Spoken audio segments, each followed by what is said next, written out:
There are questions in the chats that need responses.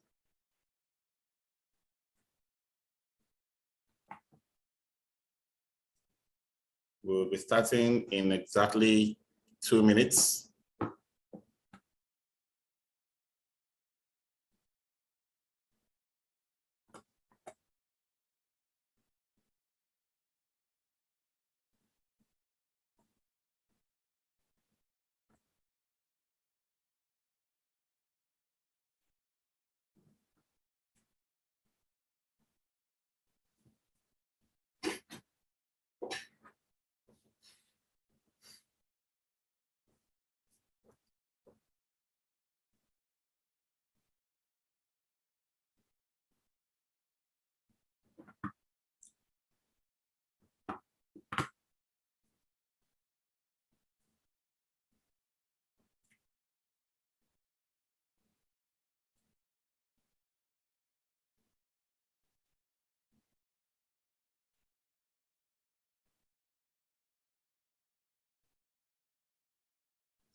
Okay, it's 5 p.m. and it's time for us to get started with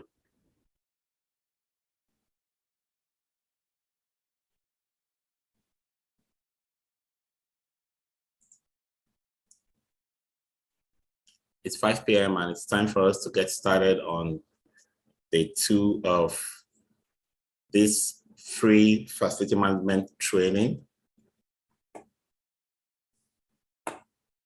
Yesterday, we had a very exciting session, and I'm also pleased that we had such a large turnout, and that's also happening today.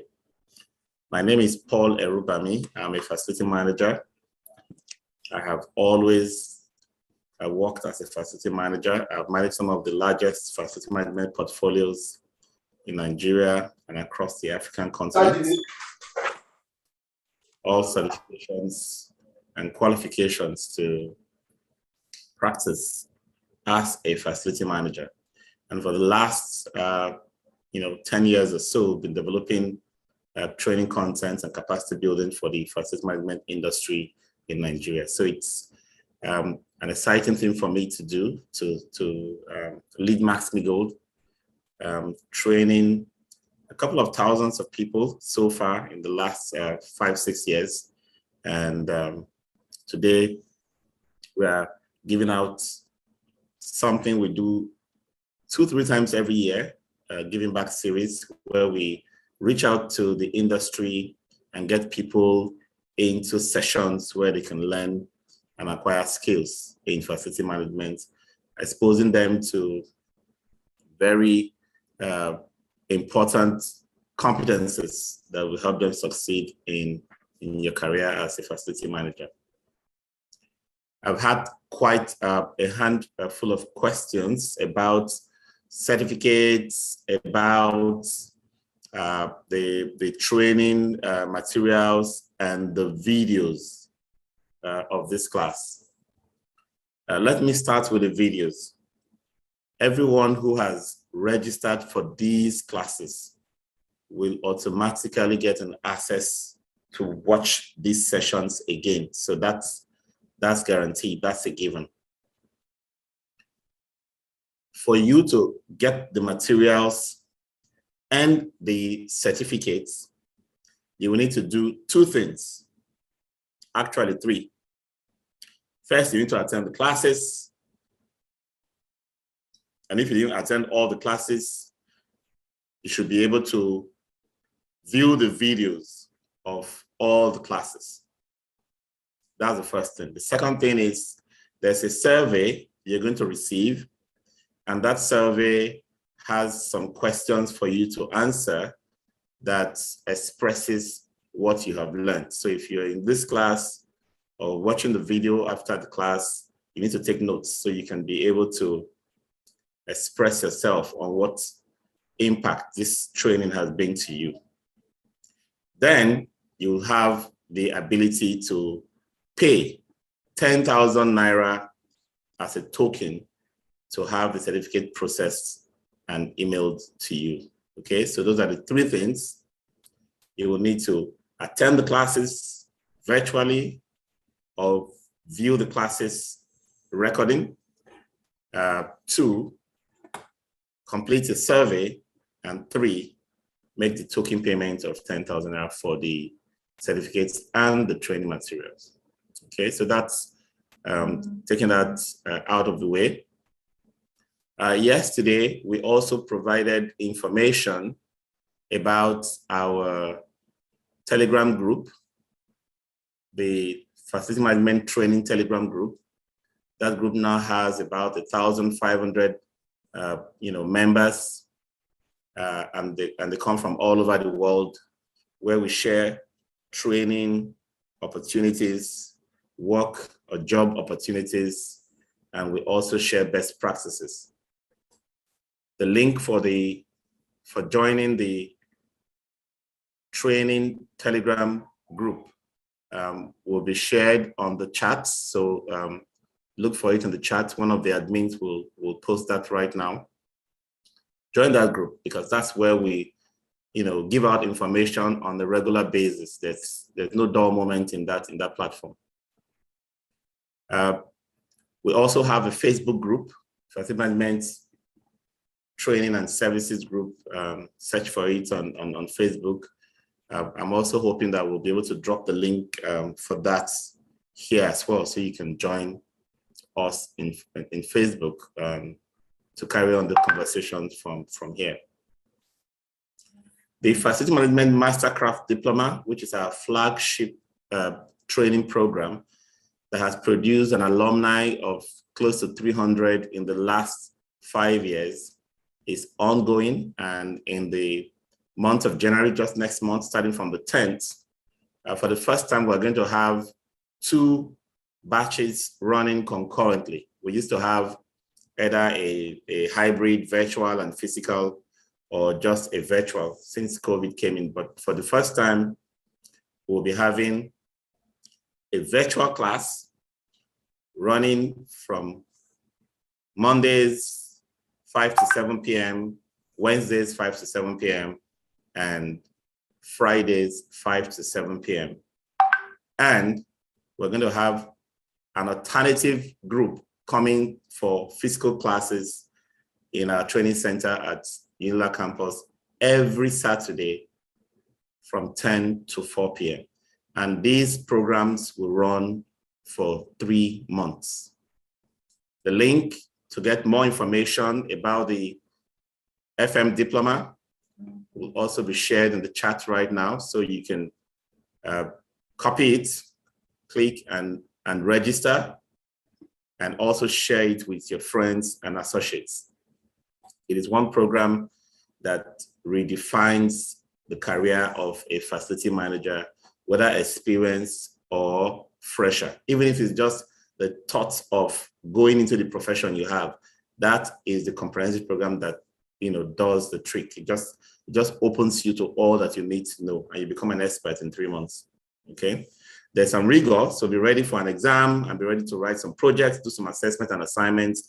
It's a formal program. It's a formal education. It's not one of those 2 days, 3 days short training that you go and do and hold a certificate that you probably have forgotten everything that you were told in 2-3 days.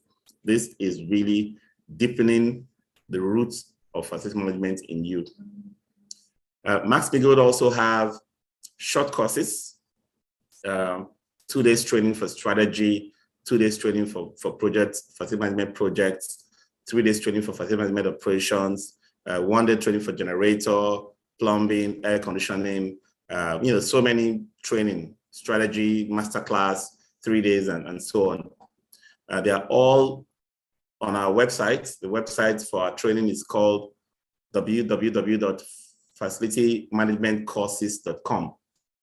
Go to facilitymanagementcourses.com. I hope someone can also drop the link of that as well.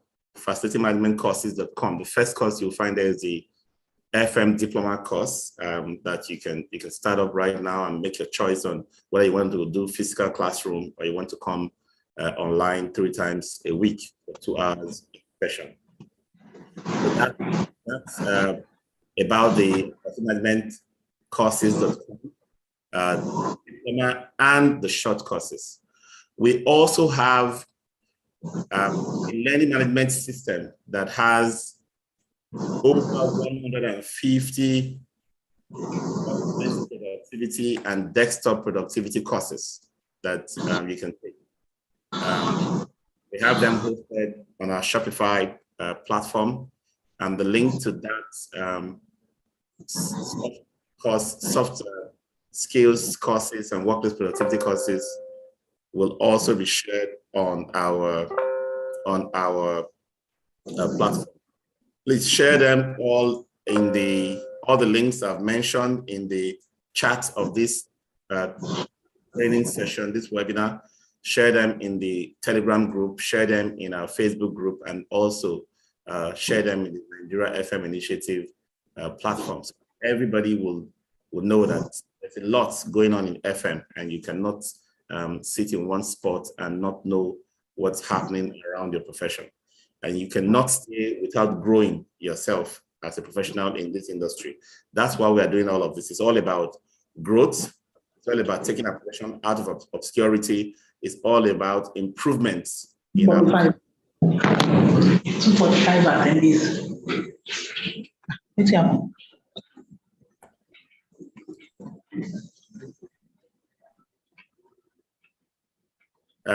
Admin, can you please mute every panelist until it's time to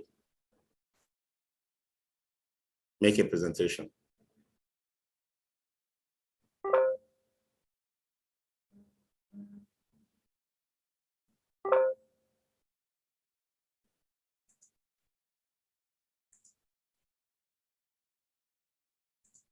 Okay, so let's get into today's. Before I start in earnest in today, I would like to just do a quick recap. Yesterday, we learned about facility management careers, facility management business, introduction to facility management, and we learned a lot about how to position ourselves, get the job, excel on the job, and make that promotion and make that career growth or advancement. So today we're getting into the profession proper. So if you have heard about facility management, done a little bit of facility management, worked in allied services to facility management, if you have a discipline from quantity surveying, architecture, engineering, mechanical or whatever, electrical and the rest, or from estate management, from health and safety, whatever discipline you come from, and you have worked in administration, in corporate services, internal services, security support services, logistics, and so on and so forth. There are so many areas where we have worked as facility managers without even being called facility managers. And that's what this, so this lesson is basically a way to help us elevate ourselves from that shop floor, reactive, doing what they tell me to do, to move to the level where you know why you do what you are doing.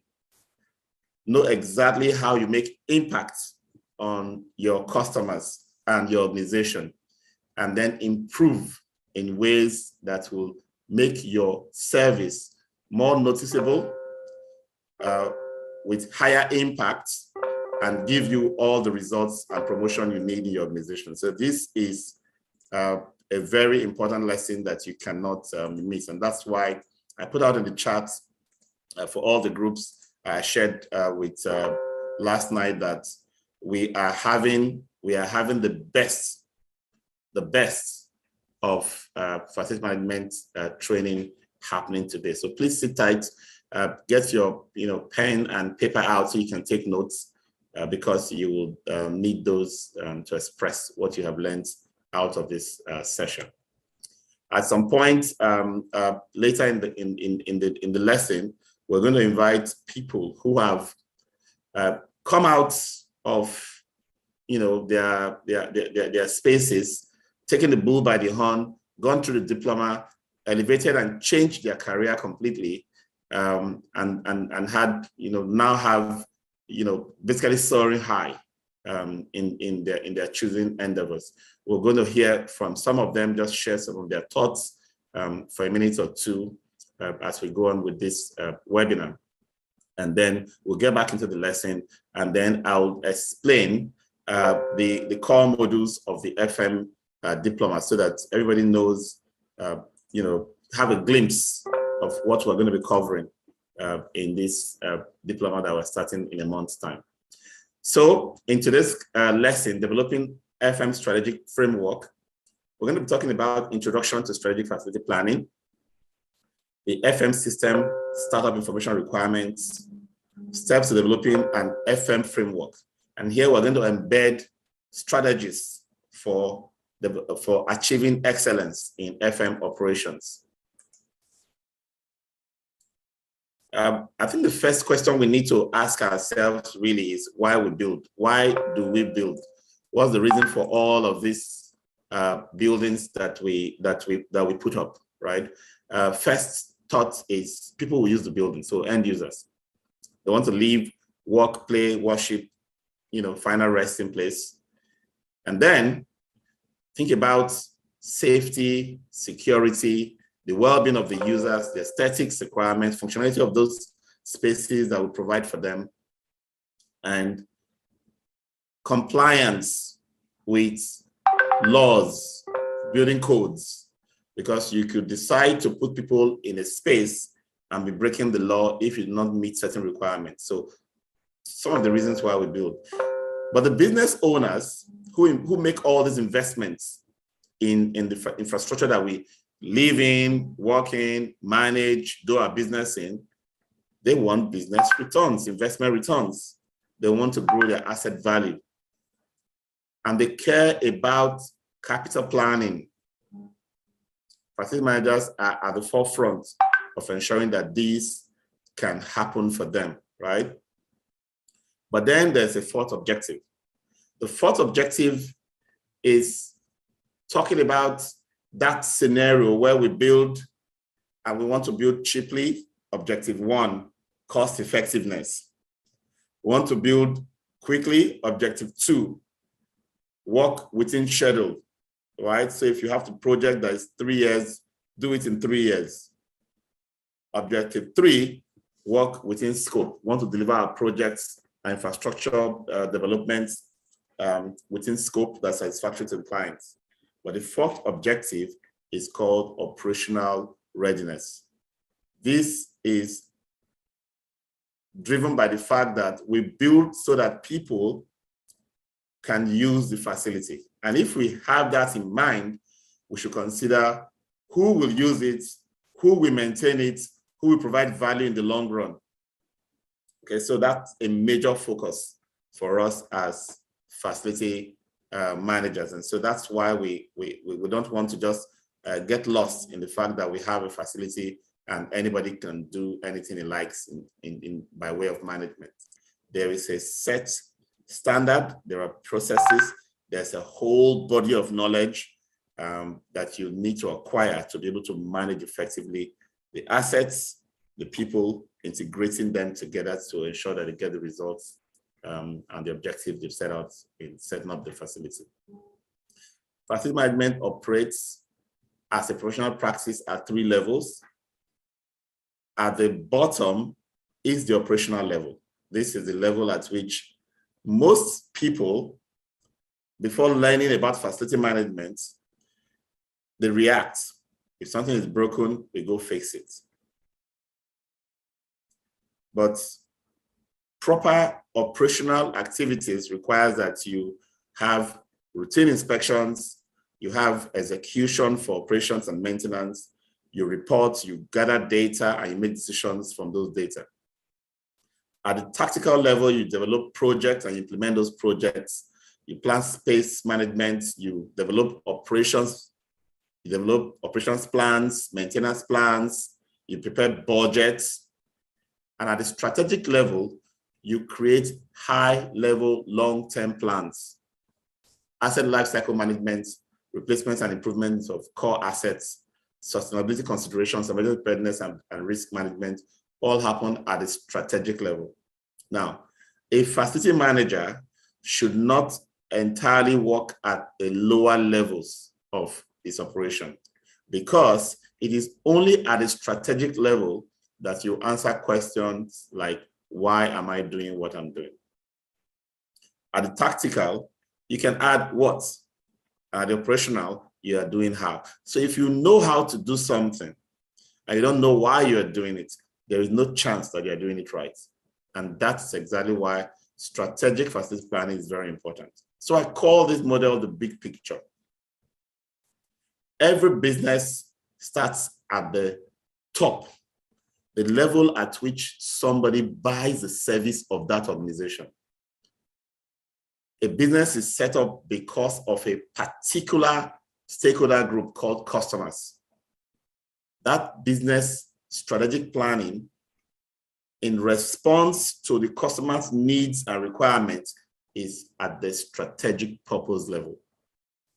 The organization now creates a corporate strategy at a strategic planning level, where strategic objectives, values, mission, and vision are created to frame the organization's way of doing things, the identity, the plans that they have put in place to respond and serve their customers are created at this level. Because at the end of the day, whether it's a profit-making organization or a non-profit-making organization, you must satisfy your customers to continue to have them to come back.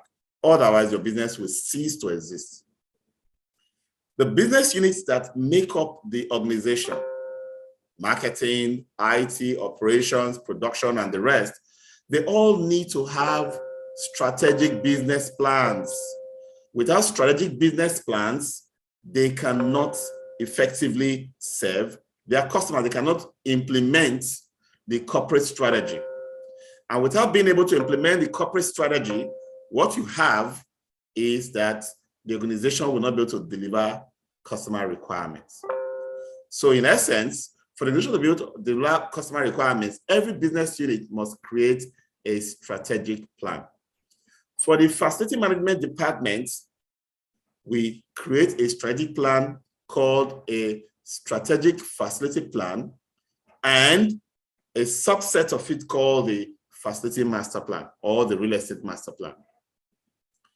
Our plan is unique in the sense that we have to align with the corporate goals and objectives, and also align with all the other business units, because facility management is the strategic enabler of every business unit.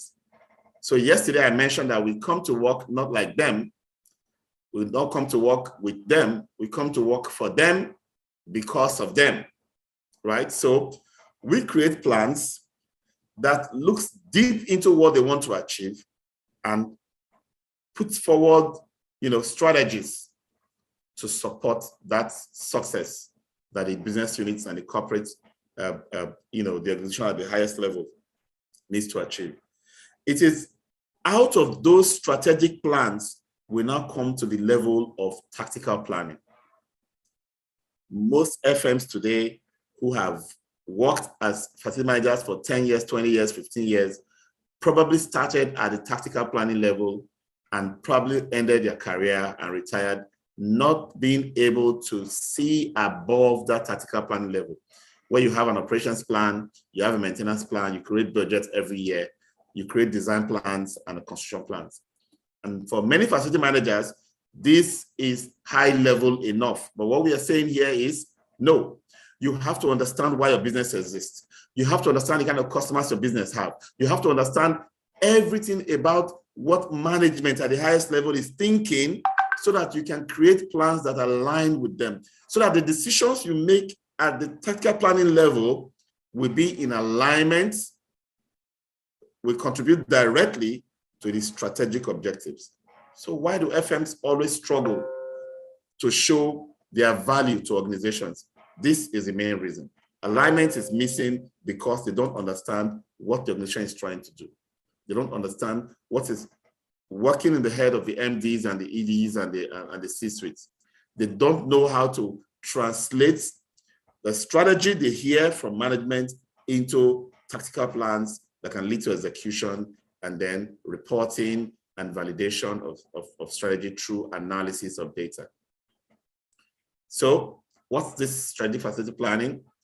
The facility management department envisions its future by linking its purpose to the strategy of the overall organization, and then develop goals, objectives, and action plans to achieve that future. Okay, and how do you do this? The strategic planning process goes through these 4 steps: understand, analyze, plan, act, which is implementation. You have to understand the organization's mission, vision, values, and goals, financial performance, customer knowledge, internal business processes, and learning and growth. There's nothing you are doing in facility management without this understanding that makes sense. And then you have to create your own analysis to break down your understanding of what your organization is passing through. Strengths, weaknesses, opportunities, and threats. The SWOT is a very common analysis that is easy for everyone to think about and implement. And then develop plans to meet long-range needs of the organization, review the plans annually, and create annual, continuously reviewed tactical plans we just talked about. So before you get to that point where you are acting through tactical planning, you have gone into a data process where you have understood, you can now clearly analyze and create plans before you can say, let me go and start doing a plan or executing my plan. So how does understanding work? At the basic level, ladies and gentlemen, know what assets your organization have. How many square meters? What's their locations? What are the spaces? Who are the people using them? What is the performance of each of these buildings? Are these facilities meeting our needs as a business?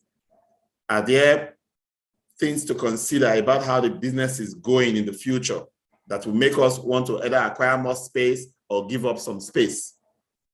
Are we having the right investments in real estate and property that will meet the requirements of our type of stakeholders, our staff and our visitors? And then be able to look at potential scenarios. If you have data coming from the past, it will be easy for you to plot, into the future and make forecast simulations of likely operating conditions that you can respond to. Don't wait until you are told, oh, well, we need more spaces, we need to do this project. No. FMs that wait until that happens to them are the ones that have not learned anything about strategy.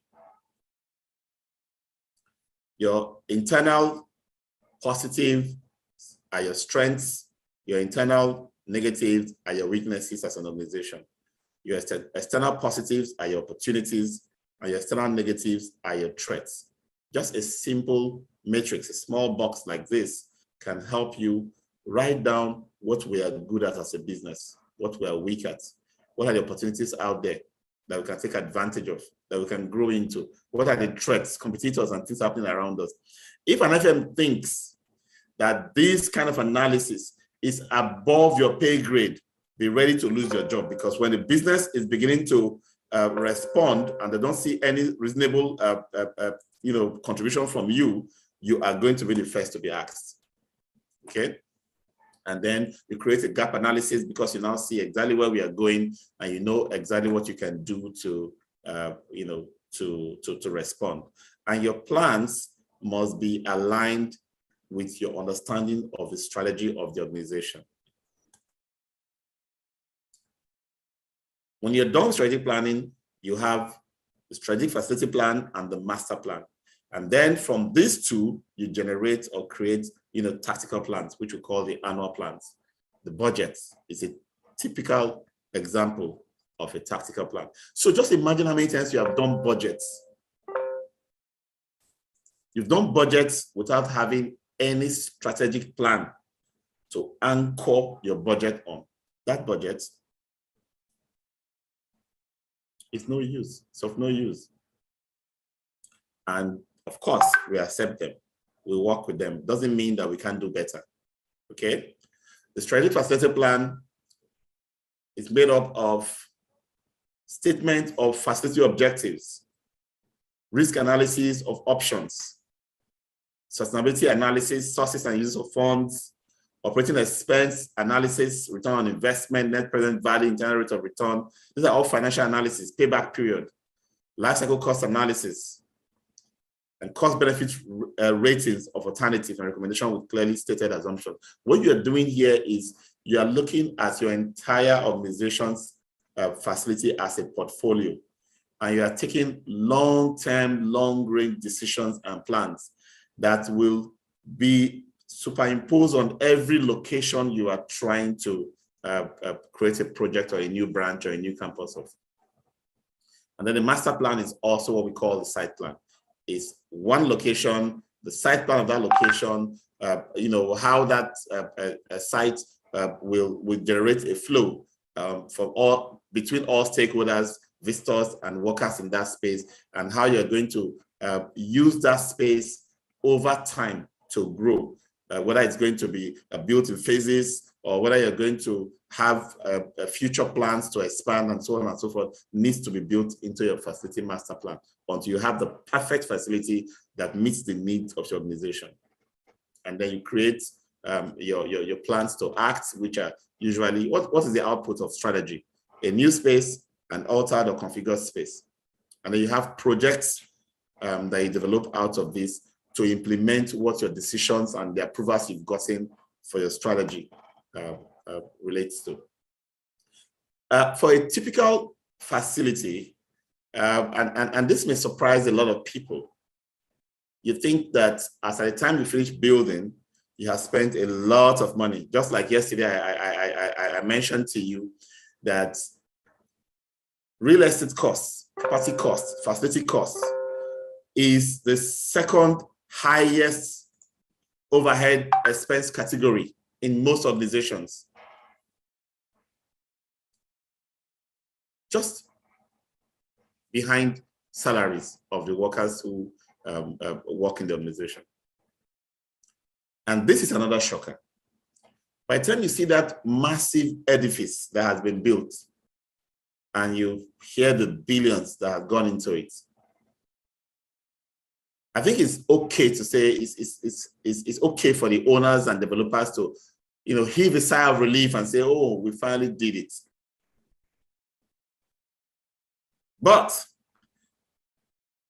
with asset life cycle analysis, they have only achieved 10% of that investment yet. All the future upgrades and improvements on that edifice for the next 50 to 100 years is more than 2 times the cost of building it initially. Now, listen to this, listen carefully. The operations and maintenance costs for running that facility, the energy, the cleaning, the maintenance that goes into that facility is actually 6 times the cost of building the facility. So what you learn from this, when you finish your construction and you know that we are ready with the facility, you need to think about the 90%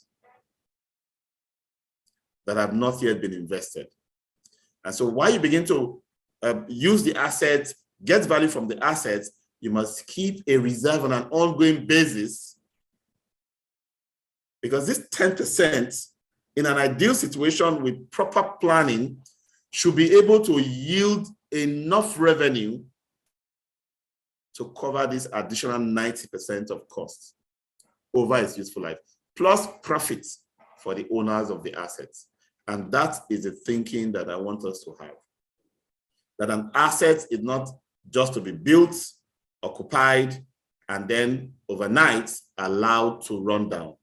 Because if you don't continue investing so that you can have a full asset that brings value, you are going to lose your initial investment over time and risk lives and property in the process because of code compliance issues, maintenance issues that are not handled, leading to risk, fire, and so many things, and value loss to the owners and to the users of the facilities. So you get into this brand new facility and you want to manage the facility. The first question is, what do you know about these buildings you want to manage? Facility managers are so proud about, we're so proud about our profession. And because we don't know much about the buildings, proper documentation and information that should have been given to us to enable us to manage the buildings, what do we resort to? We resort to keeping a bunch of construction people on site, automatically changing their careers and their profession overnight into facilities maintenance people. Let me tell you, the mindset of a construction worker is not the same as the mindset of a facility manager. They don't build and think about people. They build and think about buildings. They want to build and get out. A facility manager thinks about people, thinks about the business and the activity that's going to go on in that facility. It's a different mindset.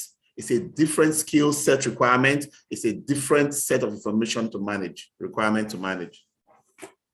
But that information can either come from the builders, or we'll have to find a way to reverse engineer the process of acquiring that data. If I come to your site to see how you're managing your facility, and I ask you, what do you know about the facility you are managing? You can't tell me you have drawings. You can't tell me you have an asset register. You can't tell me you have bills of quantities that describe the specifications and the materials that are being used in your facility. You can't tell me you have information about the warranties and guarantees. You can't tell me you have information and licenses and permits that are required to be there. You can't tell me that you have operations and maintenance manuals, which tells you exactly how to maintain everything from floor to ceiling to equipment. So much information are required. Do you have that information? Or are you just managing facilities and you don't have this information and you think it's okay not to have this information? Immediately make an investment in the process of acquiring this data. When I started out my facility management career, I was still in 200 level in architecture. What was my first task? I was helping people who are working as facility managers go to their facilities to help them measure and draw. 1,200. I mean, 12 copies is about 3,000. So maybe you should just go for that 3,000. Now you afford that so that Mr. Amo will refund you on Saturday because it's a community.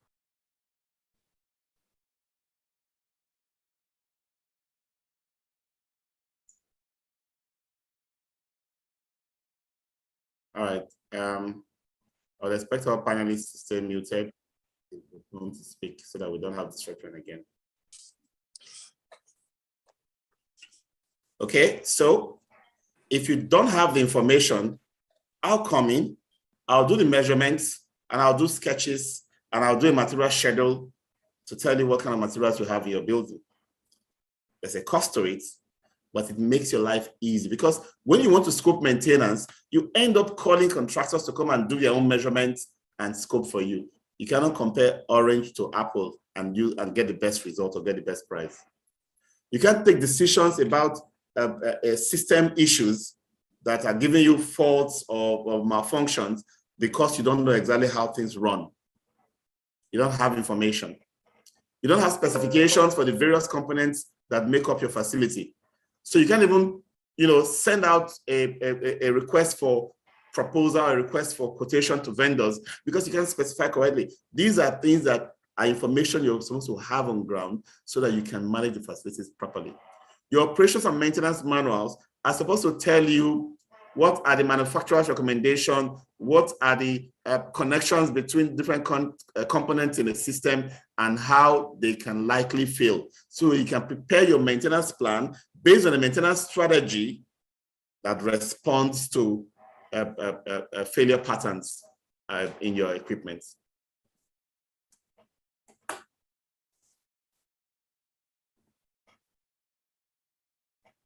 Beyond the building, you also need to understand the business, the users, the organizations, the teams that use that facility. Basic data like business requirements, business drivers and needs of the organization, site data. We talked about site data as part of the construction information requirements. What services do they need? A building will not be useful to the users unless you provide services. What services do they need? How is your FM department structured to provide these services? And then historical costs. You spend money on a daily basis.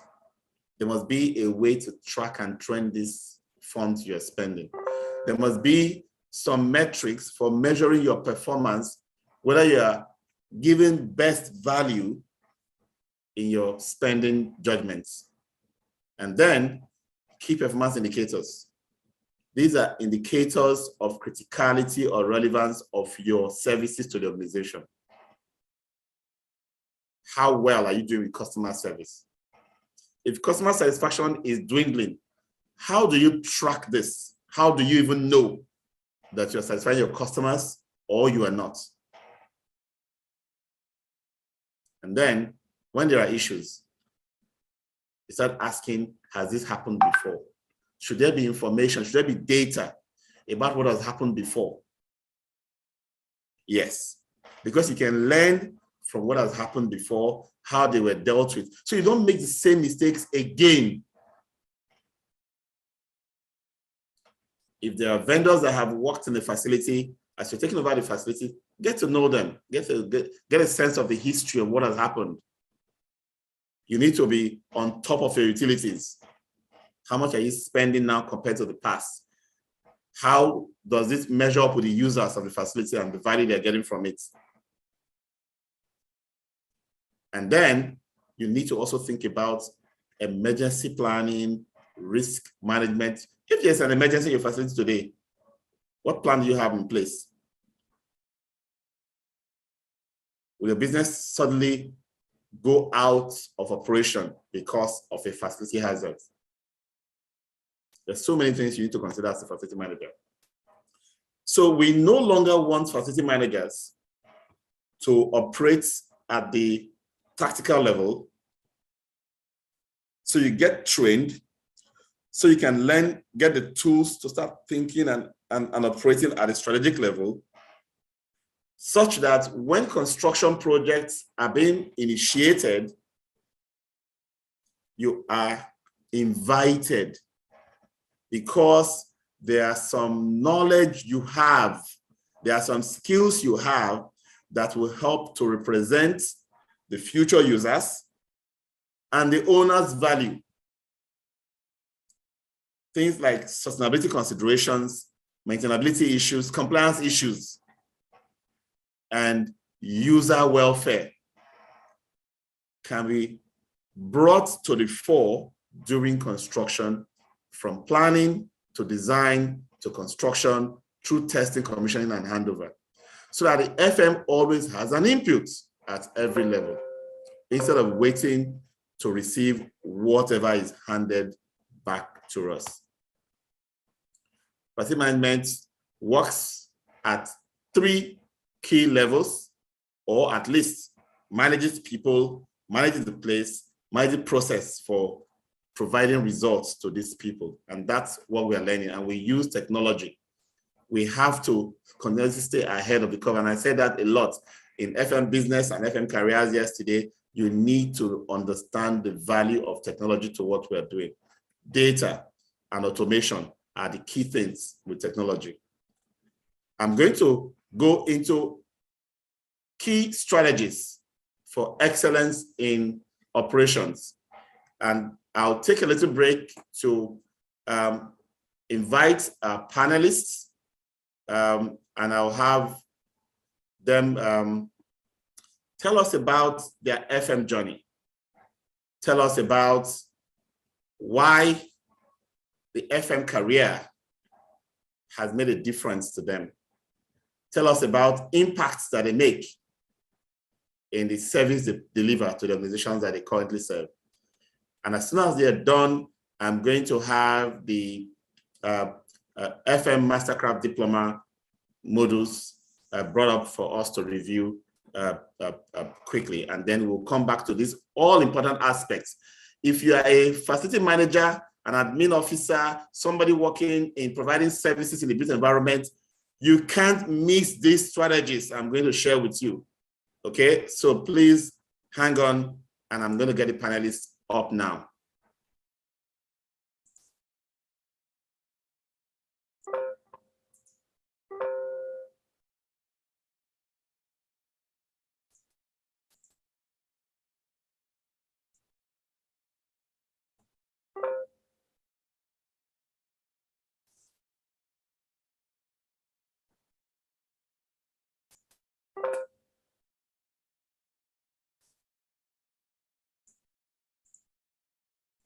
Okay, so with me in this webinar, I have Awe Taufik, and I have Olujimi Ogumfolu. I expect to also have Akin Ayeni on this, and I expect to also have Anayo Wambua. So if they are in the attendees role, I'll ask that you promote them to panelists so that they can be here and be able to speak. So Awe, please take the mic. You're muted. Still muted. Can we please allow him to unmute? Yes, good. Hello, good evening, sir. Good evening. Good to see you. Welcome. Good to see you, sir. Well, very well, sir. How is training going, sir? Very fantastic. We're all doing well. The room is full. Almost 400 people in the class right now. Wow. That's very good to hear. All right, sir. My name is Awe Taufik. My background is mechanical engineering. I've been into facilities since 2017 at Aero Contractors Company of Nigeria Limited, and this is my 4th year in facility management. Yeah, my journey through facility management, I actually studied engineering in school, and I know about maintenance very well because I have a uncle that renders maintenance services, and I do follow him to work sometimes. So I have the knowledge of taking care of building and building operations at large. So my journey to Aero Contractors exposed me more to facility management at large. So I started in 2017 with my boss, and he was putting me through how facility is being run and operated. We did everything done normally in facility management. So come 2021, I was opportune to meet with Max-Migold, and there I was taken to facility management Mastercraft Diploma, where I was shown how facility management is being operated internationally and how the things are being done.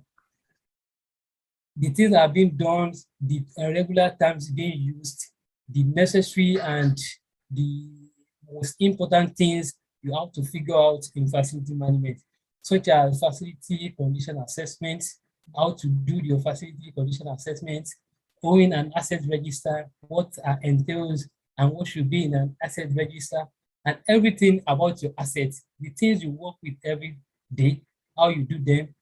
I've been taught of HSC and security audits. Actually, some organizations, they have their HSC department separate, but here also where I'm working, we have our HSC department separate. but I know how they operate. I've been taught in FMMC diploma and on how to use your tools in HLC audit. And most importantly is emergency preparedness and continuity plan. What the thing is being based on, how it's being operated, and how to resuscitate from any business collapse or any issues, and how to resuscitate the business back in operation, and maintenance plans as well. Different type of maintenance from RCM, predictive, preventive, run to failure, reliability, all that, and how to tag each of your assets of your property to individual maintenance plans and budgeting. Actually, I've been doing budgeting with my boss here, so I know a little much about budget, but I still know more when I did the FMMC diploma. That's my route to facility management, and I'm glad to be here as a panelist as well. Thanks so much to the MD, Max-Migold. Thanks so much to my own personal boss, Mr. Makinde Michael from Aero Contractors too. And thanks to everybody. It's a very, very good thing to be here and to know much about facilities. We've been talking about engineering. But when you go to facility management, you talk about engineering, you talk about businesses, you talk about finance, you talk about so many things like MD do say, is a jack of all trades.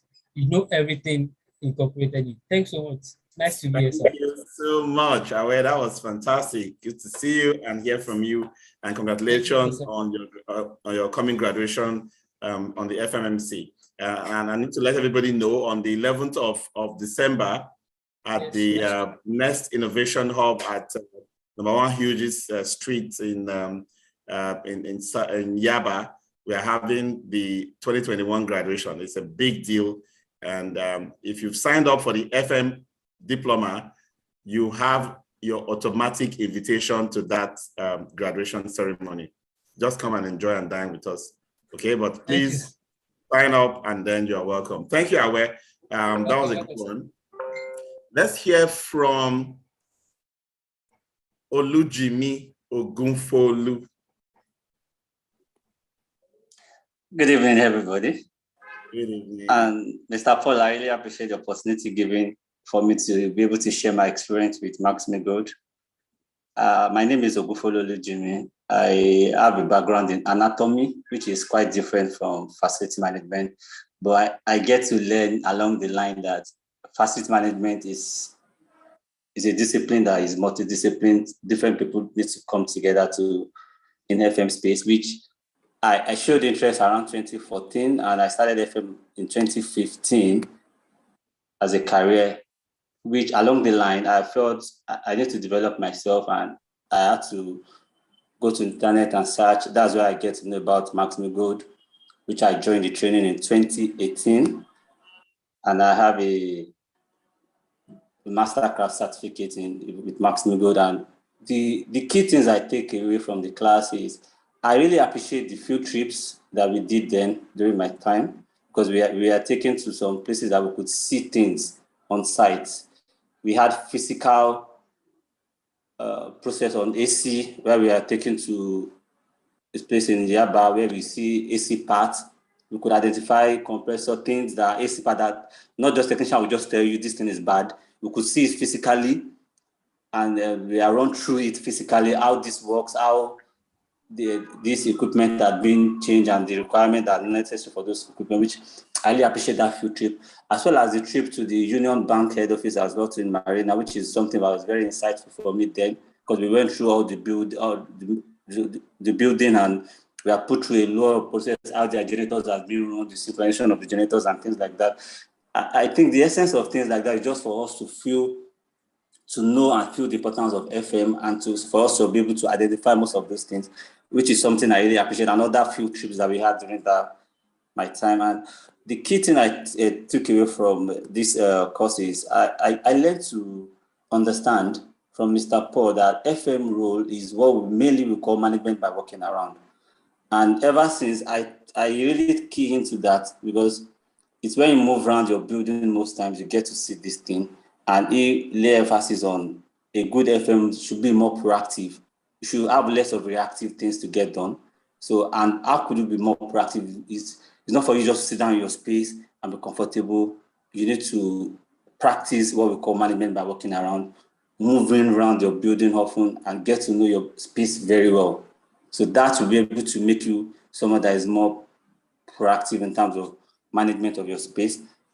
And the program is filled with so many course outlines that even once you start, you will just feel, wow, this is a program that what's taking, because it both from the financial management of FM, talking facility management strategies, the planning, and also talking about facility condition assessment. And I think another outline in this thing that I really enjoyed then was the course that I talked about emergency preparedness and business continuity. I could remember vividly what he taught us there, which for every business organization to sustain, there should always be what we call a emergency preparedness and business continuity plan in case should this happen. We take, for instance, nobody know COVID is going to happen, so businesses that are not well prepared, it really affected them. But people that have a contingency plan, they're able to manage their way around their business and they're still surviving the COVID. So the essence of joining this class is just for us as an FM to have the required tools, the necessary tools to be able for us to operate well in the space.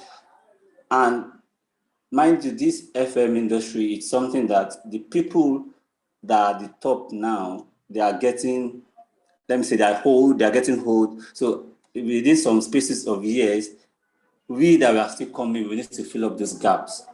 And this is a very right step and direction for us as an FM to start your career, to have a knowledge of the FM space and the built industry that, okay, once you are at that space, you could be able to progress in the industry. And also it's a very good, because there is once you are part of this class, there is a family of professionals that has been created. So you have an advantage of meeting other professionals like you, having to link with them, and you never can tell different things that can come up, opportunities that can come up from the group alone that we have. Even there are job vacancies that are posted in this group for people that have passed, that we see, that we help each other, we assist each other. It's just a one big family. So it's something I would appreciate people should take, and it's something that you won't regret and you really enjoy. Thank you very much, everybody. And thank you for your time. Thank you so much, Jimmy. You've been fantastic. Yes, that last point you made about networking. Yes, sir. When the wise men say your net worth is is equivalent to your network, you really can. I saw recent situations where an alumni is leaving for another job, going higher in another organization, and he advertises his position into his alumni group and picks somebody else from among his old classmates to take on that job. So that hand holding and lifting, and I see questions being dropped every day, about different aspects of facility management. And I just sit back and I watch how, guys support themselves. There are so many comments from classmates that when I read it, I'm like, wow, this is even better than the way I would have responded if I were to solve this problem. So fantastic things are happening. We are building the largest network of qualified facility managers who have the body of knowledge, who have the skills and competencies, who are delivering value where they are. And one thing that they will not tell you, most of these guys that have gone through this program, is it's difficult to pin them down now on a job that is not paying well. It's so difficult. Initially, when we started, we used to have, take people out and send on internship, where you probably not be paid for 6 months to get some experience. Now it's almost impossible, because within 2 months or 1 month into the program, the way they answer their interview questions will make them the best candidates. So they're already picked for jobs, paying them multiple times before they even finish the program. So it's fantastic. Nobody will come and tell you how much the salary has increased, because now there's security problems will not allow us to start discussing that. But there's been so much progress in the lives of each person. And I can assure you, no dull moment in your career with the FM Mastercraft Diploma. So thank you very much, and congratulations, Olujimi, one of our earlier graduates, and who is holding strong in the FM industry and growing fantastically well. So thank you so much. I'm going to quickly run through the modules we're going to be covering in the FM Mastercraft, just give you a sense of the content, right? So just think about this. FM Foundations is an introduction lesson. Some of the content in today's lesson is part of the FM Foundation, basic operations and maintenance.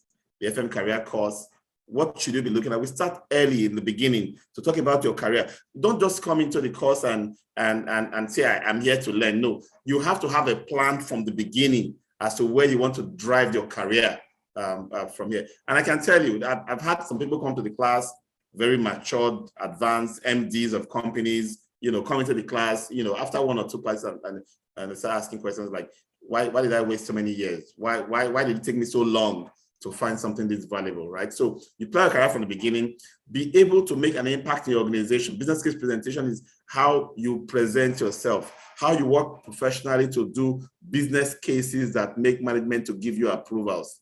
If you don't get approval, you never got a chance to succeed. And you cannot say you're successful anyway because you have good ideas that were not approved. Your ideas have to be approved and implemented before you can claim success. And then you manage people. So the human resource class is all about how you manage your team. Strategic facility planning, how you elevate your thinking to start thinking like your MDs and your CEOs and your EDs. You have to get to understand your organization to the highest level. Start putting yourself in the shoes of the customers, the reason why your organization exists. It will help you decide better everything you do at the operational level. That's what you're going to learn there. And FM contracts, the contracts are the vehicles for implementing all of our services. There's so many wishy-washy contracts. I've heard people say things like, let the lawyers write the contract. Let me tell you, the contract includes a service level agreement that is 99% of that document when it comes to FM contract.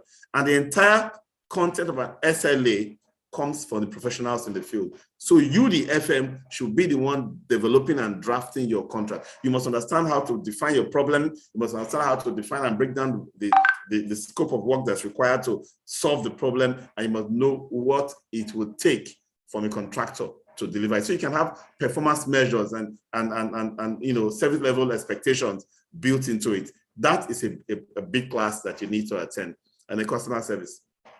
We are a people management profession. The biggest impact you can have on your career is your impact you can have on people. We serve people, everything from taking their trash to feeding them, to give them drinking water, to make sure they have a place to use as toilets, to ensure that they have electricity to cool their heads when they're stressed, and everything. We impact lives. If you don't understand how to take care of customers, the career has ended at the beginning. There's no forward for you, right? So customer service is a big aspect of our operations, of our service as FM. And then financial management. This is huge. We spend the second largest overhead category. If you don't understand how money works, if you don't understand how organizations earn money and spend it, you will always be making attempts to spend and miss, and you'll be creating problems for yourself. So everything that has to do with finances, basic accounting will handle. Quality management, again, about people. Compliance is here. Focus on people and their expectations. Don't set expectations for people. Understand their expectations. Focus on quality improvements. You can't keep doing things the same way. What are the tools you can begin to use to track your performance and trend whether you're making progress? That's what we're going to study on that day. Performance management. Manage yourself and manage people. There are tools, there are skills, there are competencies to cover in this area. Facility maintenance strategies. We hear maintenance, maintenance, maintenance. What you hear as maintenance, what we see as maintenance right now everywhere, is not really maintenance. If you are just fixing things, you're not doing maintenance. What strategies should you deploy to effectively organize your maintenance around proactive principles? How do you plan for your maintenance? What kind of records should you have in place about your facility? We complain that we didn't get records, we didn't get data, we didn't get documents. Which one are you preparing now so that whoever is going to take over your building later will have information to manage it? And then there are laws that govern the built environment. We all have to have regulatory compliance. So what are these requirements? What are the building codes?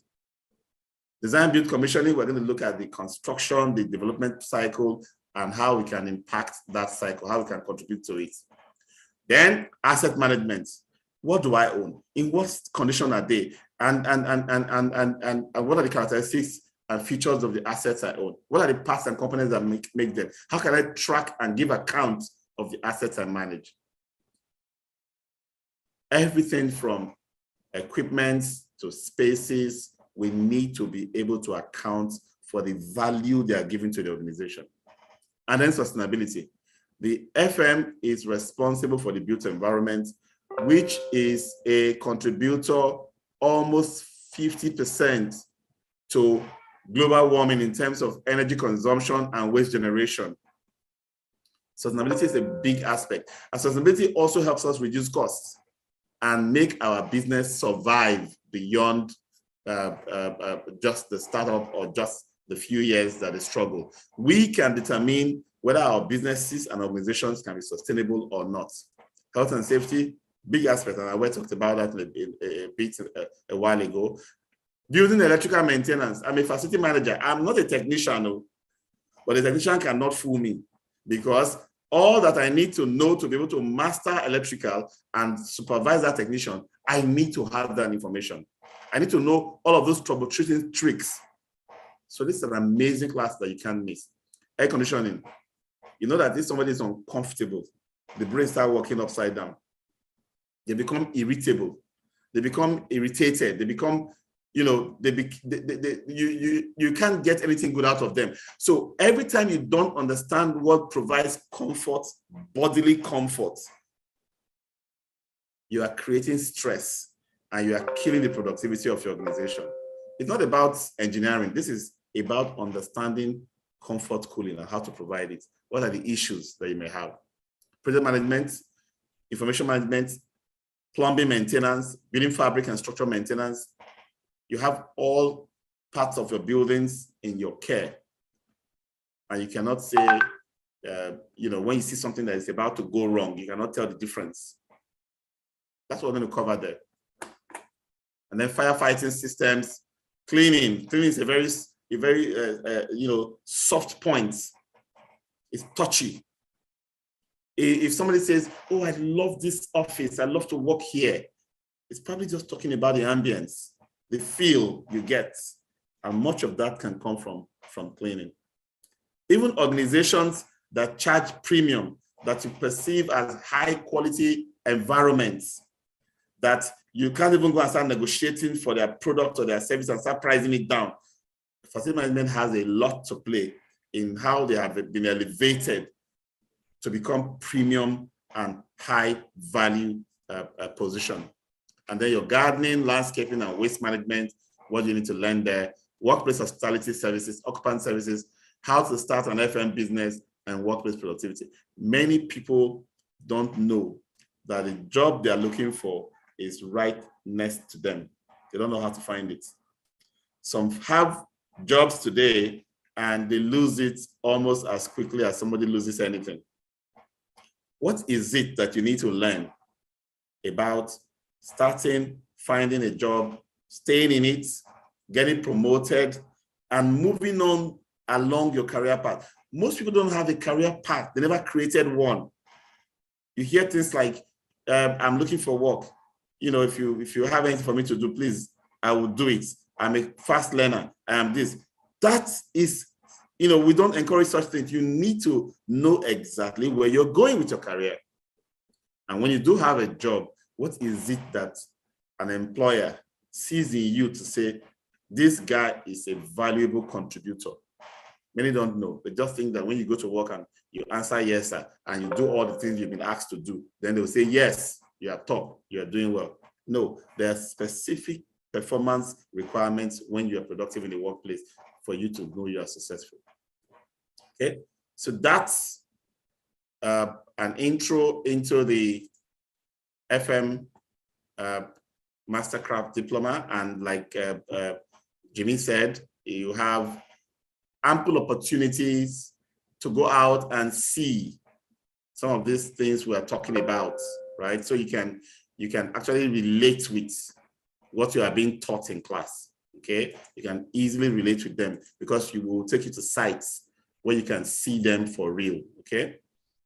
So I hope you're all excited, and this time we have decided to make it open, you know, everywhere across the country.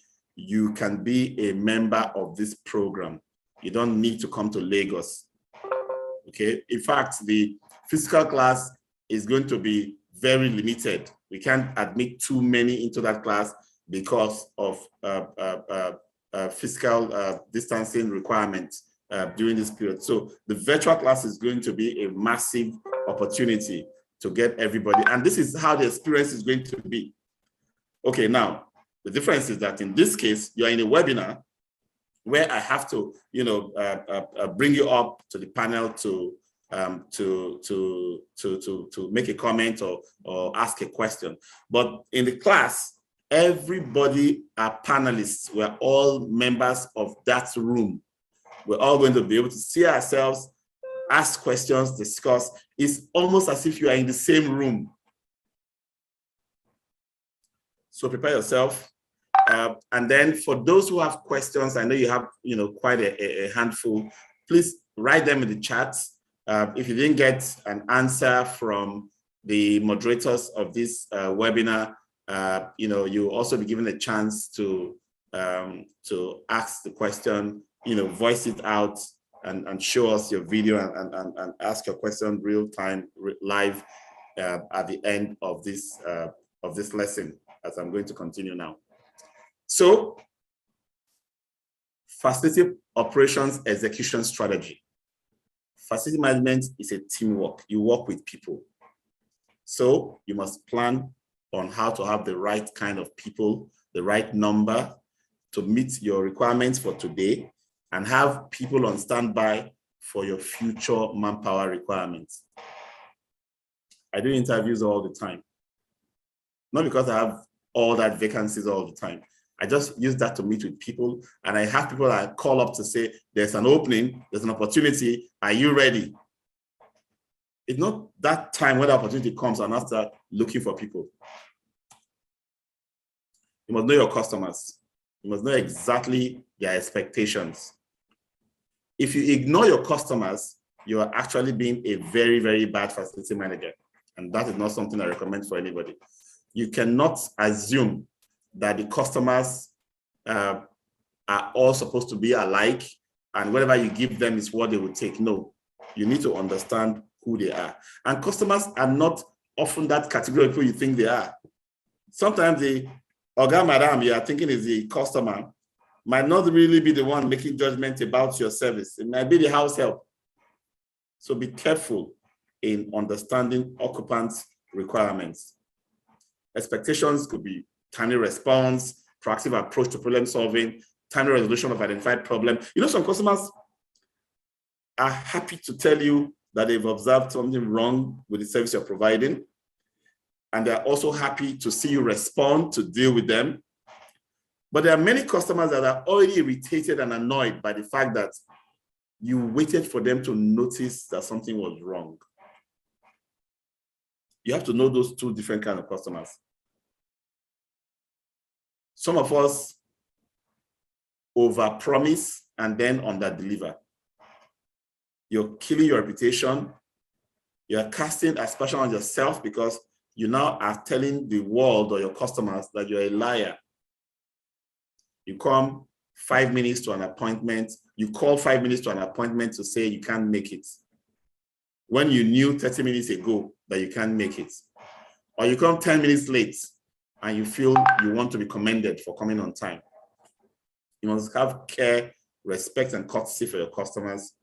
And you must not see facility management as an opportunity to line your pocket.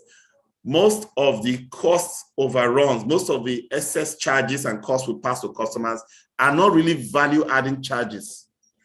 Some of it are actually fraud-related, kickbacks related. And some of it are just sheer ignorance. You can't negotiate right. You can't get the right product. You don't know the difference between fake and original product. You just keep wasting your client's money. They will not see you as a professional facility manager. Professionalism in outlook. How do you approach your work? You're having a meeting with your clients and you don't have a note and a pen, for example. Just the mere fact that you are taking notes already make you look professional. You don't appear nice, you don't appear good, you stink. Oh, the work is too hard, therefore I don't have time to shower, right? Or you go and get a job done and the whole place is messed up and you say, oh, well, the cleaning is not our job. Our job is to fix, and we want to go. You need to understand your customers and provide service quality attributes that aligns with them. Your facility, the facility you manage, you have to know them. I'll ask you questions randomly. How many square meters? How many liters do you consume? How many people work in your facility? Who are these? I'll ask you random questions. And if you don't know it, you want to go and refer to some documentation, then you don't know your facilities. There are standards for everything we do. Standards start from the compliance, from the minimum requirements, and work all the way to high standards created by companies and multinationals, set by organizations and individuals and professional bodies. Standards for work procedures, personnel quality, material standards, tools and equipment, health and safety, and environment. We need to understand all the standards in FM. The facility manager's job is not a reactive job. I sit, they have a problem, they call me, I go and fix. That is a losing job. That's not FM. And FM job is to make sure that you are up and about and you see things before they break.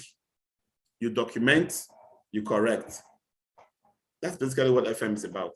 Management by working around, like Jimmy mentioned during his panel contribution. You have to continually learn. There are some FM departments that have been doing things in a particular way for 3 to 5 to 10 years. And the new FM comes and says, oh, that's how they've been doing it. That's how we continue doing it. Document, document, document. We talk about data. You have to have information that shows that you're actually working. You have to have records that show that you're providing value. You have to have records that can be referenced for future decision making. Otherwise, you will make the same mistakes again and again, and the next person coming after you will continue with those mistakes because there was no proper documentation. So everything from security, HSE incidents, procedures and standards, your drawings, your O&M plans, everything, you must have them in electronic files at least, and make sure you can refer to them on a continuous basis. Emergency response and incident reporting, things will still go wrong, right? It's either you've planned a disruption to wash a tank, to fix a generator, or it just happened. In facility management, we want to be as proactive as possible, but things can still happen that will come, that bring about disruption. So if I ask you, what should you do if you find something suddenly go wrong? Should you go ahead and fix it quickly, or should you talk to people first? I'll hear all kinds of answers, but the truth is you need to give people an information, a quick information to say, this thing has gone wrong, and these are the information that I have about it. What just happened? What's the reason for this? Is it planned or a sudden breakdown? What's the impact? Who is it going to affect? How long is it likely going to run for? what are the current actions we are taking, estimated time of completion, when am I going to give you the next update? And then when I'm finally done, I come back to say, it's been done also. Thank you very much for your patience. You will see that if I am proactive in sending this communication out, I won't get my phone ringing and buzzing and making me unable to focus on the solution. HSE is facility management's job. I had a comment yesterday's class where somebody says, "Oh, facility management should be under HSE," and I just laugh, right? Because the people that use a facility, they need to be safe, but they also need to be provided with all the services. The systems need to run to help them achieve their goals. So HSE is just one aspect. The FM must know how to use the tools for HSE. Job hazard analysis, safety data sheet, day toolbox, HSE meetings, reporting and fire drills, HSE audits, PPE use, so many things. Because at the end of the day, if something is wrong with your facility and the HSE guy picks it up, he sends it to you to go and fix. You are the one that is accountable ultimately for people's safety. The FM's job is an inspector's job. You cannot expect what you don't inspect in this profession. You move around, you see your workers working, you talk to your clients and customers in their spaces, you feel their pulse. You know what is required in the field. Nobody will lie to you because they know that randomly you will show up to check. Report to your organization and your bosses, but also report to your customers. Customers need to know exactly what is happening in the operations that you're managing. And then always plan. You cannot start a job without planning, or else you go back again and you have rework and you have issues with the job. Quality management systems, quality controls. We talk about HSE. When you have an issue, a disruption, sit down and document lessons learned so it doesn't happen again, okay? And then you work with people, right? So if you work with people, you must know how to find them. You must know how to train them. You must know how to set the expectations of their work, set performance metrics, supervise them without micromanaging them, evaluate their work, and help them continuously improve.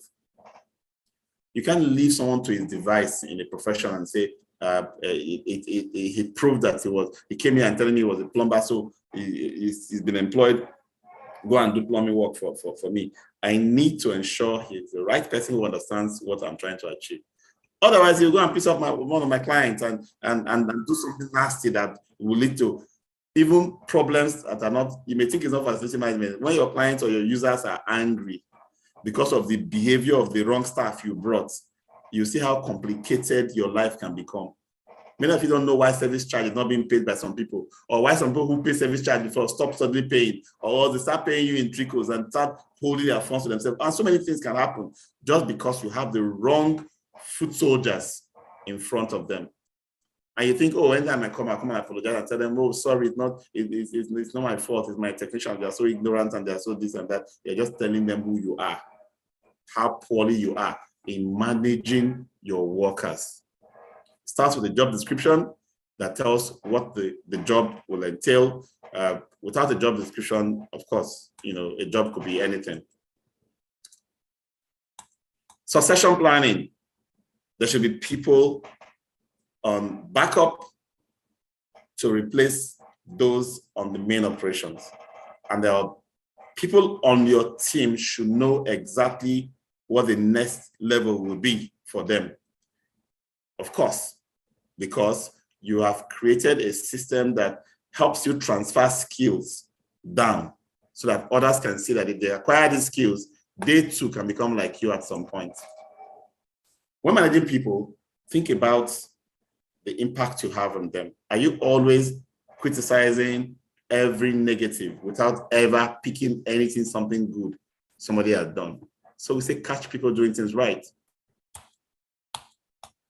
Doesn't mean that every now and then you won't, have to reprimand or discipline people, because we are humans, we make mistakes. So wrongdoings are different from mistakes. Mistakes can be from a genuine intention to do something good and a negative outcome. But wrongdoing is a willful act that can lead to risk, hazards, or something more destructive that needs to be punished. You need to be balanced enough to do both. When the year ends, you want to ask, how's your staff done, right? But at the beginning of the year, did you discuss what the expectations are? Were there goals set? If there are no goals set, then there's no basis for a performance appraisal or evaluation. Okay? And there must be some kind of harmony between the individual and the team you fit him into, as well as the task that you've given him to do. So, as a supervisor, you must ensure that the team pulls together to achieve the task, give them direction, admit your own mistakes and weaknesses. Because if you keep positioning yourself as that strong man, people will not open up to you again, and you may not see a lot of things that's going on in the team. You cannot say people know what they are doing. You have to train them, okay? Each person has its strengths and weaknesses. You get to know what their strengths and weaknesses are. It helps you decide how to place them and what kind of work they can do. Planning is key managerial function. Research shows that less than 5% of management time goes into planning. So we hear about the Pareto principle. 20% of our time will produce 80% of our productive outputs. Can you afford not to manage at least that 20%? Work will expand to fill the time available for it. So beware of the implication of this. Time is the scarcest resource that we have as FMs. Because while we are thinking of planning strategically, things are pulling us in the reactive mode. So to be able to maintain some balance, itemize what you need to do and prioritize. Do your hardest work in the morning. And then there are so many things we spend our time doing, like holding meetings, move them to off-peak time so that the best work can be done. Okay? And then you can't work forever. Everybody have to have some break. It's important that we try to reduce distractions. Especially when we want to do strategic, some paperwork, some process, some content development. And as an FM, you can't afford to be falling ill. So whatever you need to do, exercises, good sleep, so that you can maintain your health, you need to invest in them. As part of managing time, watch out for procrastination, the act of putting things off to the last minute. You have student syndrome. Some of us don't delegate properly or delegate at all. So our hands are full. We don't believe anyone else around us can do the things we are doing.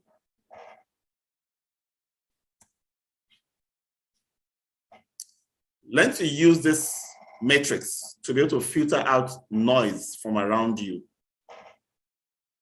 What are the things that are urgent and important? Those are the things that are necessities.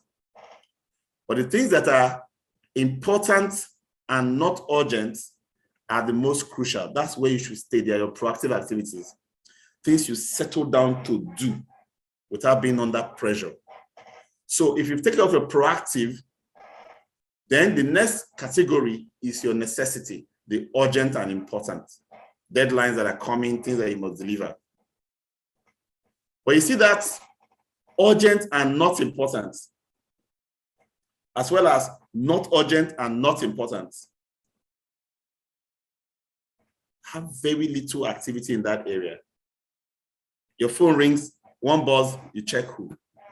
Oh, somebody has just posted a picture on Facebook. You have to see it first.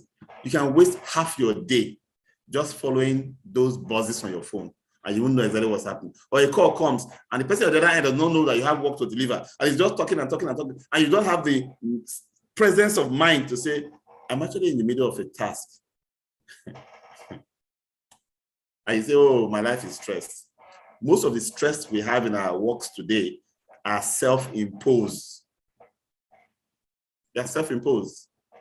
just because you don't have control of how to manage yourself and your time. Because our work involves people, we need to develop and have skills for managing people. When all you have is a hammer, everything begins to look like a nail. Soft skills encompass personal, social, communication, and self-management behavior. They cover a wide spectrum of abilities and traits. When you know your job very well, oh, you are a good technician, you are a good administrator, you are a good this. Those are hard skills. You can learn them. But soft skills are who we are. Do I really like my customers? If you have bad mind towards your customers, no matter how well you know your hard skills, you will always have issues. No matter how well you know the job, you have to have genuine concern. If you have a good mind, good relationship with your co-workers, you will have a good result. So soft skills are actually very important when it comes to FM. Reason being that you need to be able to connect with the hearts and the minds of those you work with. If your team sees a danger or something going wrong and they decide to pull you into it in an inconvenient hour, they either have not been empowered to act, or they don't like you and they don't see that as their problem.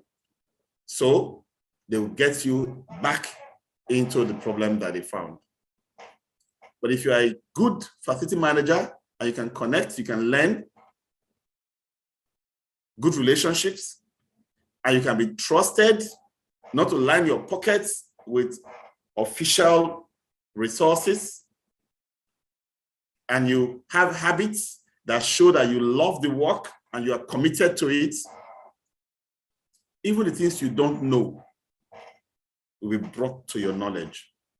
The things you can't do will be done for you. You will feel and look like a superstar because of your soft skills. So delegate, set clear objectives for your team, enable people to express their feelings face-to-face, recognize and accept differences. Differences are dealt with openly. Conflicts are worked through. Don't allow cold shoulders to continue in the organization. The norm is to listen attentively to each other, regularly review ways of working. Team members support and trust each other.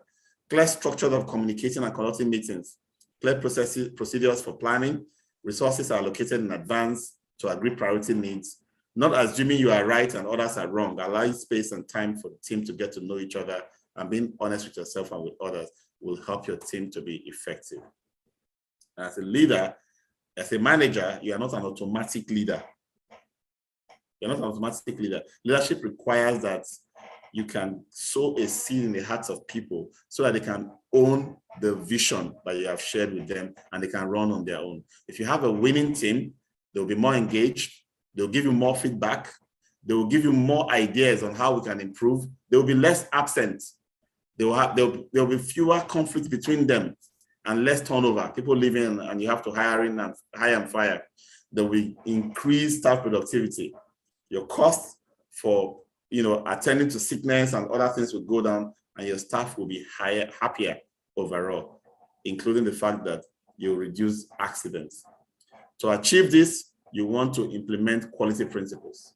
Get it right the first time and always by paying attention to details, improve customer satisfaction, save money and save time, give value. But how do you give value? You have to first of all think about yourself. Who am I? Personal awareness, personal accountability. Your focus should be on the customer, to provide value to that customer. And then you are trying to improve on what you know on a daily basis, so you can keep improving and keep increasing on your productivity. Some ways to do this practically is to standardize your task. You put down step by step how things are done and share that with your team. To improve performance of any activity, increase the frequency of feedback to those engaged in it. More frequent feedback will mean better results.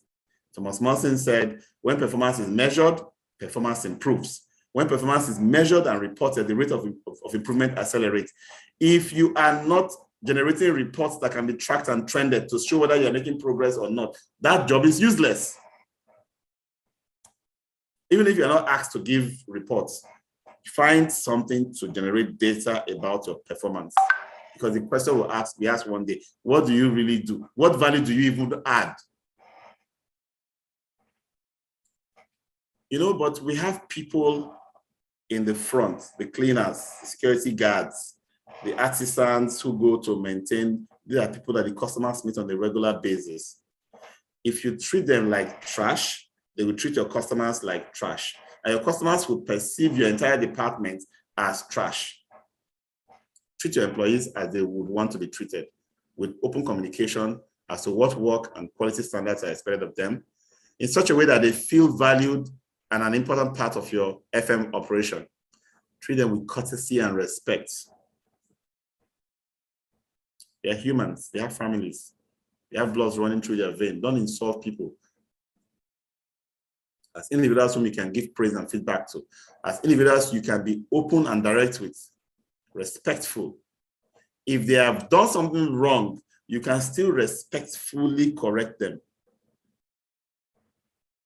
As those who are valued for their feedback in your FM operation, give them a fair wage. We call it a fair living wage, right? At least in Nigeria today, we have minimum wage. Why do you still have cleaners out there in the market who are earning 18,000 and 19,000 and 21,000? I still don't get it. Package the job in such a way that it can be producing value instead of having 100 people in the space. They are doing very little and you can't pay them so much. Why don't you make them part-time workers so they can have time for other things they want to do? Or condense the job into a few hands and pay them well. Give them the tools they need to work. Let your workers know that you are willing to learn from them. And treat them as those who are capable of improving themselves and earning job promotions or progress. If your workers are treated this way, of course, we've talked about all the good things that can come out of it. I'm going to wrap up now in the next few minutes, just talking about some quality principles, quality management principles that you can apply right now and turn around your operations. Number one, base your management decisions on a long-term philosophy, even at the expense of short-term financial goals. What does this mean? Instead of using shortcuts to solve problems, think about the long-term impact. Create continuous process flow to bring problems to the surface. Avoid disjointed activities. If you map your processes by saying, how do we do this? Step 1, step 2, step 3. You put that there. How do we do that? Step 1, step 2, step 3. You put that there. Anybody doing that job any day knows the steps to follow. You don't leave it to the whim of Mr. John or Mr. Musa or Miss Mary to do it the way they like. Otherwise, at some point, the customers will start saying, oh, if Miss Mary is not around, nobody should come here because the others don't know what they're doing. Set the standard. Use pull systems to avoid overproduction. This simply means deliver to meet customer requirements. Don't decide in your head what will be good for your customers. Spend the time to understand your customer. Level out workload. This means maintain a balanced workload across resource pool. If your electrician is sitting down and your AC guy is working around the clock, you are not being a wise manager of resources. But what is the real problem? Oh, AC cannot do electrical. Electrical cannot do AC. And this is a fallacy that we have lived with for a long time in our industry. What is in AC servicing that an electrician cannot do, that we have divided it into two? In fact, call all of them building technicians, building handymen, so that they can learn quickly from each other. We call it cross-training. Build a culture of stopping to fix problems to get quality right the first time. If something is going wrong, you are seeing the handwriting. Why do you want to wait until you see the final failure? Standardized tasks are foundation for continuous improvement and employee empowerment. Use visual control so no problems are hidden. Reporting. Report all the time. In fact, have a system of reporting that does not allow things to fall through the cracks.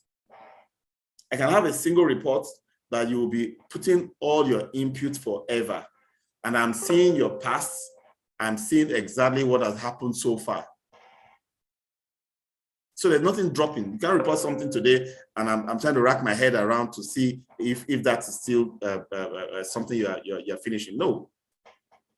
Use only reliable, thoroughly tested technology and supply chain partners that serve your people and processes. Grow leaders who thoroughly understand the work, live the philosophy, and teach it to others.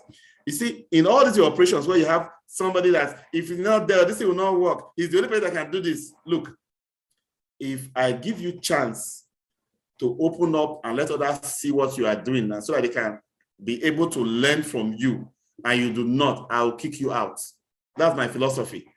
Because I cannot make you a leader when you are going to covet the work and hide the skills to yourself. Develop exceptional people and teams who follow your company's philosophy. Respect your extended network of partners. We've said this again and again. Go and see for yourself to totally understand the situation. You don't expect what you don't inspect. In FM, you must be up and about. And I have the rule of thumb.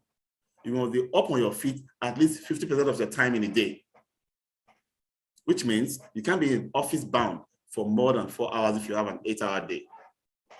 Make decisions slowly by consensus, thoroughly considering all options, and implement decisions rapidly. Finally, become a learning organization through relentless reflection and continuous improvement. You must be improving on a daily basis. That's our lesson for today. I would like to give some time for questions, and luckily I was able to save 20 minutes for this. So let's see whose hands up, what questions have not been answered in the chats, so that we can take them right now.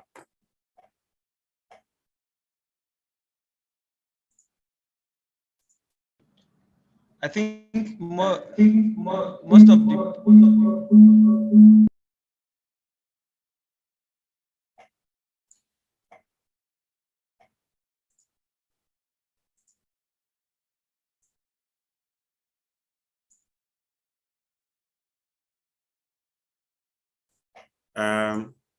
Caroline, can you take care of this, please? Let's see if we can promote people who have questions to the panel so they can ask it, or if we can read out some of their questions on the chat. All right, so I have a handful up. Chinaza, can we hear from you, please?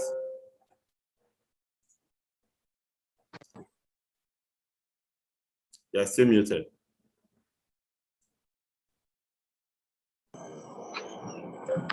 Okay, good evening.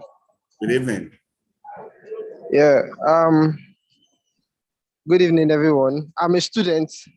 Welcome. I'm a student, and my brother referred me to this program, and I started yesterday, and I'm enjoying it. Really want to thank you, sir. You're welcome. Yeah, so my question is, like a student, I don't have any idea in facility at all, any. Yeah. So I just want to ask, because I feel even doing this program, I will still need to do a lot. Yes. I will still need to do a lot. So I want to ask, what can I do to be in the right path? Because I'm currently doing a course that is not related to facilities at all. Yeah. What are you studying? So I'm studying town planning, urban and regional planning. You are very much in facility management, my guy. Okay, sir. Yeah. So let me just give you a guide, right? Okay, take the sir. FM diploma and take an internship opportunity. So what I've not actually announced is that for youngsters, right? Once you take the diploma, we send you to organizations to go and practice what you have learned as an intern. Okay? Okay. That gives an opportunity to implement certain projects. At the end of our training, there are 6 projects. You are going to develop an asset register, you're going to develop commission assessment, you're going to develop an emergency plan, you're going to develop a HSC, a maintenance program, and a budget, right? Yes, now, sir. these are things that many organizations don't have out there. We'll give you the tools and you can implement them for them. So they'll be happy to have you work for them for free. Some will pay you some stipend. Internship nowadays, there's some stipends, but we want you to prepare your mind that this 6 months you are going for this internship is part of your training. So if you are going to prepare your mind to do a 9 months program, then 6 months out of it is for that internship. Once you have that, you will now have the 2 things you need to have maintain any job. The first is the training and the certification, and the second will be an experience. Even 6 months experience enough to expose you, especially if you spend those 6 months doing these projects, will guide you through. So yes, you are in a very good, and don't underrate urban and regional planning, my guy. That is a fantastic profession because the opportunities are no, I don't even want to go there. So please, FM is a path for you to take. And when you're urban planners at FM, no, you are in good standing, okay? All right, sir. Thank you, sir. You're welcome. I'll take Onyekachi.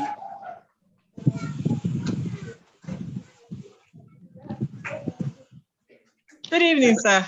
Good evening, welcome. Thank you, sir.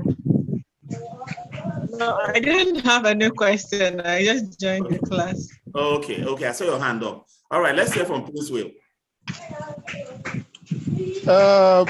Thank you so much, sir. Like I wrote in the chat, I'm so excited because this training is coming very handy and timely for me. Because by God's grace, Monday I'll be resuming as a facility manager in a new organization that I was just employed. And that is going to be the very first time I'm working in that role, and this training has exposed my mind to an unusual knowledge. And I like to say that for the fact that it's even come for free, gives me an exceptional feeling that I'm going into that office, branded, we molded, even myself, my expectations are high, and I can only but say very thank you to Mr. Paul. And now, one other thing I want to say, or let me ask briefly, because through the training, I've also come to realize that project management and facility management seems to be two of a side. Is there any specific difference between a project manager and a facility manager? Because throughout the training, I've been able to see that a facility manager is much more professionally inclined than a project manager, because I've done projects, I've managed projects, and listening to this training has given me a sort of an edge, okay, from just managing projects. So are there any clear-cut career difference, okay, so that one can better, have a focused pattern, okay. Good. That's what I wanted to ask. Thank you, sir. Project management is a competence or skill. Facility management is a profession where project management is one out of all the many competencies and skills you need to deliver as a facility manager. I hear people say, I'm a professional project manager, and I just wonder, what does that really mean? You are either a construction professional who is a project manager in construction, or you are an IT professional who is a project manager in IT, or you are a finance professional and account professional who is a project manager in finance and account mergers and acquisition, or you're a real estate professional who is a project manager in investment and real estate trust and the rest, right? what am I saying? Almost all professionals, even medical doctors, they need project management skills. If you come to me and say you're a professional project manager, I will still ask you, in what domain is your profession? Because I cannot take an IT project manager to go and manage a construction project. It will be useless. So the profession is still the primary focus. Project management is an enabler or a skill, one of the skills you need to succeed in any profession. So let nobody deceive you by saying you're a project manager. You are a construction professional. Construction is a profession. FM is a profession. IT, finance, real estate are all professions. Project management is not. It's a competence that you need to survive or succeed and deploy certain aspects of our profession. Okay. I'll take Chidi now. Chidi.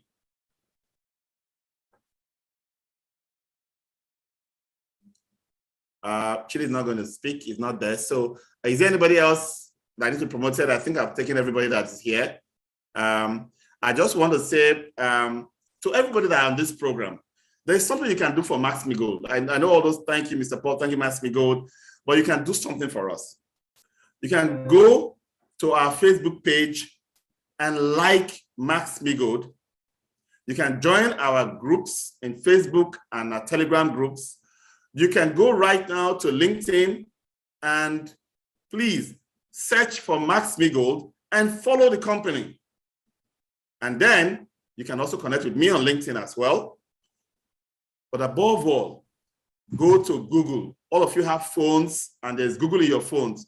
Just search for Max-Migold on Google and give Max-Migold a review. Not just the stars, not just the 5 stars, but a comment that expresses how you feel about what you're getting from Max-Migold. Please do it now, okay? It's very important that we have this kind of community growth from you. We want to be sure that as we are giving back, we are also feeling the impact, the love of the community that we are giving this to. I just need to reiterate again, certificates and the training materials will be made available to all those who, one, participate in the 3 days of training or watch and review the 3 videos, whichever will get access to, complete a survey, and pay a token fee of 10,000 naira to have the certificate processed and sent to you. And the materials for this class, these 3 days, sent to you for free. If you sign up for any of our training in 2022, starting with the Mastercraft Diploma in January, you will be immediately refunded the 10,000 naira you paid for this particular certificate you are earning right now. Okay, so don't worry about oh, this 10K, whether should I do it, if I do it, and then whether I'm going to pay it, and then I'm going to do the diploma. Pay it and take the diploma. And then as soon as you register and you show us the certificate that you paid for, you will get that refunded immediately. And finally, ladies and gentlemen, we are running an early bird bonanza of 10%. It's a massive rebate on the FM Mastercraft Diploma. So the training that is physical, that is 300,000, is going to be deducted. You're going to deduct 30,000 from it if you pay, in this month for the program. The one that is 265,000, which is the virtual program, you're going to take out 26,500 from it because you are joining the program and you're getting this exclusive offer from me right now. So let me see who else has a comment, a question. Femi, you can unmute and speak. Good evening, Mr. Paul. Good evening. Good evening, all. Mr. Paul, you call me again for as one of the panelists. Femi, did I get your email address? Yes. Okay, tomorrow. Send your email address and you'll be on panel tomorrow, okay? No problem, but I will still like to say something. I want to tell all the new members who have joined for this special edition. I would like to say that one of the strongest points of a facility manager is coordination. Yeah. Because you have to know how to coordinate the effort of technical staffs and other employees in order to, contractors, in order to achieve that particular result that you tend to get. Without coordination, there's no facility manager. You need to know how to coordinate all efforts together to achieve it. And I want to say that this particular edition, this particular facility manager program that Mr. Paul has been running, I've always joining almost everything. And especially when I now notice that he's running a free program for us, I'm always quick to join because I'm always learning one thing or the other. It's always very important for me. And as I'm very, very young, and I manage a 500-bedded hospital, which includes every other environment. It's a very big hospital. And it will not be easy though, but at least I'll be achieving, making its way despite that. So I want to say that it should be very nice to at least, you can't always depend on the fact that, okay, after learning and everything, you sit on it, you have to read also on your own and to extend those areas to know, because you always have to be at least two, let's say, you have to be at least far above the technical staff, because they want to argue with you that, no, this is how it is done. And you have to be able to think ahead of them that you can actually make alternative ways now to achieve this particular thing. So sometimes when I even get confused, I also ask questions from facility management initiatives. So also I'll be able to understand from other experts who have been in that session before. So this particular facility management, this is very, very good for everyone to be able to at least understand and be able to follow up with. And I'm sure you enjoy it very well. Fantastic. Thank you very much, Femi. That was fantastic. There's something I didn't quite mention. We have group discounts. So if your company is bringing everybody, your FM team, into this program, depending on the number, you could actually get as much as 40% discount on everybody, right? So if the number is 5 and below, you get a 20% discount. If it is 10, 15, 20 and above, you can get up to 40%, depending on the number. So please talk to your HR department and say, this is our productivity fix. This is our value addition to our organization, and let them, push everybody into the program, and you see what kind of discounts we can give you. Yes, Dandy.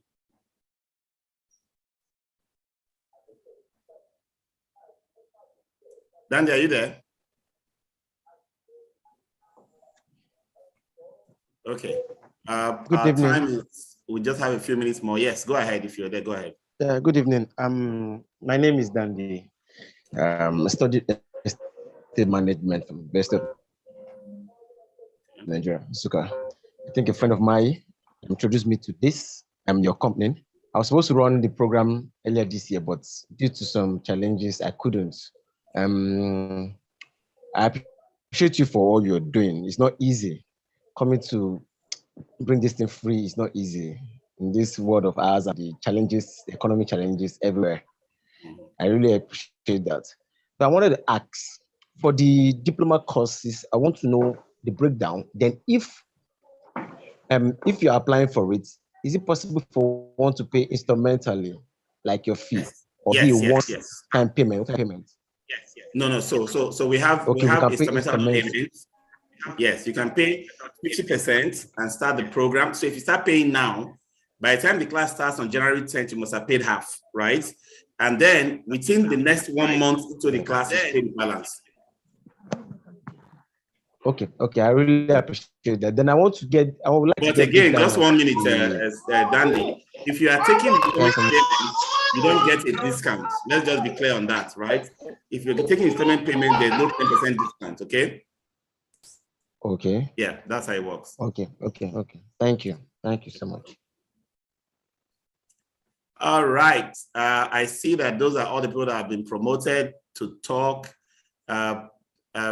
Panelists and admin, if you can pick one more person, I still have 2 minutes from those whose hands are up in the webinar.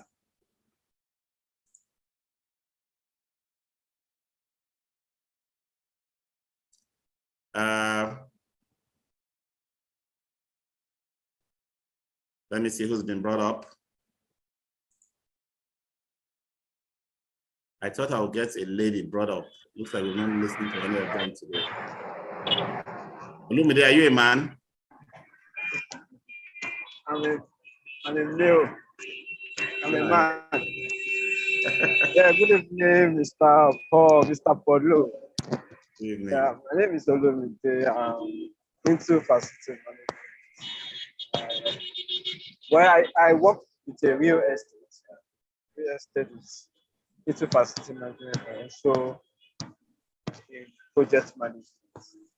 So my session has to do with the real estate aspect of the business. But there are two businesses in one company. We're into roofing, real estate. So for the real estate, well, let's say facility management is the major one. So I'm an assistant where I finished with BSc in psychology. Last year I did a training, solar installation, which gives me some knowledge on verticals. Currently, as a psychologist, I'm also working as a facility assistant for the past. I started from February, so I mean I'm very new. I came in as an entry level, so it was for good 2 weeks. There were so many challenges and all that, but I have to start the job in the middle of the month. I was like, in the middle of that month, there must be something. There are so many challenges, maybe some. We have to wrap up now. Time is up, Olumide. So, well, I really appreciate this training. It's giving me more knowledge about facility management. Thank you so much, Olumide.